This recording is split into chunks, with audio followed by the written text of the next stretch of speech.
Hello বুক lovers, কেমন আছেন? আশা করি ভালো আছেন। আজকে আপনাদের সাথে কথা বলবো নতুন একটি বই নিয়ে। আরশু একটি মিস্ত্রিদান আংটি, কাজী লাবণ্যের লেখা ছোট গল্পের বই। ছোট্ট একটা বই, 2025 বইমেলায় বইটি প্রকাশিত হয়েছে গ্রন্থিক প্রকাশনী থেকে।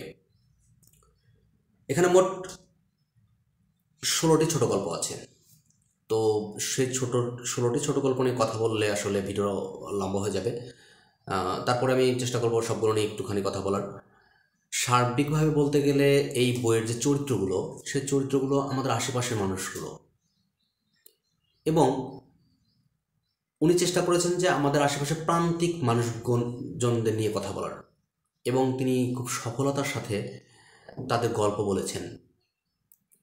তো এই গল্পগুলো পড়ার পর যখন আমি পড়তেছিলাম, তখন আমার যে অনুভূতি হচ্ছিল, ব্যাপারটা এরকম যে গল্পগুলো শেষ হলো কেন, আরেকটু তো আগাতে পারতো। কিন্তু রবীন্দ্রনাথ ঠাকুরের সেই ছোট গল্প নিয়ে বিখ্যাত উক্তির মতো যে ছোট প্রাণ ছোট ব্যথা, ছোট ছোট দুঃখ কথা, নিতান্তই সহজ সরল, সহস্র বিস্তৃতি রাশি, প্রত্যহ যেতেছে ভাসি, তারি দু চাটি অশ্রু জল, নাহি বর্ণনার ঘন ঘটা, নাহি তত্ত্ব নাহি উপদেশ, অন্তরে অতৃপ্ত রবে, সাঙ্গ করি মনে হবে, শেষ হইয়াও হইল না শেষ।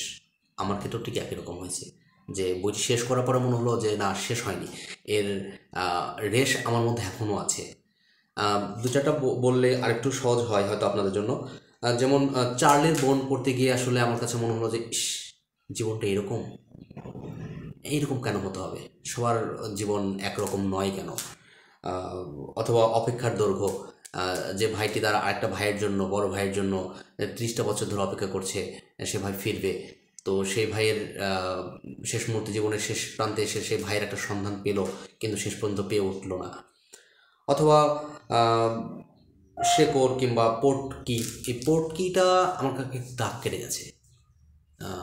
আমাদের দেশের রাজনৈতিক পরিস্থিতি নিয়ে কথা বলা, আমরা কত সহজেই প্রতিদিনের খবরগুলো হজম করি। ট্রেনে পুড়ে মানুষ মারা গেল, বস্তিতে আগুন লাগলো, সুপার মার্কেটে আগুন লাগলো।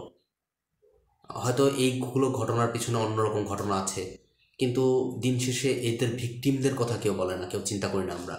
কাজী লাবণ্য সেই চেষ্টাটা করেছেন, এবং